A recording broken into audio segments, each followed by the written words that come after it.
કૃષ્ણ મિત્રો વેદ વ્યાસજીએ મહાભારતમાં બહુ સરસ પ્રસંગનું વર્ણન કરેલ છે। એકવાર કૃષ્ણ, બલરામ અને શાસ્ત્રિકે દ્વારકાનો મોટો યોદ્ધા હતો। જંગલમાં ફરવા માટે જાય છે। સાંજ પડવા આવી છે અને રસ્તો ભૂલી ગયા છે।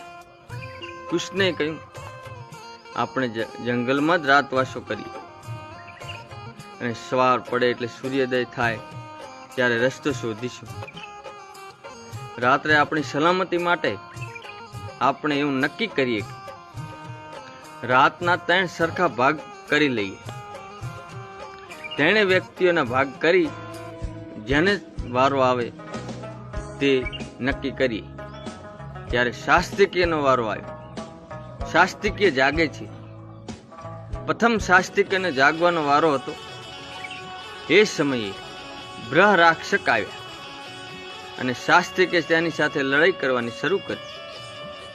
આ લડાઈમાં જ્યારે શાસ્ત્રિકીની ચીસ નીકળી દર્દ ભરી, ત્યારે તેનું પરિણામ એવું આવે છે કે બ્રહ રાક્ષકનું આખું કદ વધવા માંડે। ત્યારે કૃષ્ણ ભગવાન જાગે છે, બલરામ પણ જાગે છે। જય શ્રી કૃષ્ણ મિત્રો।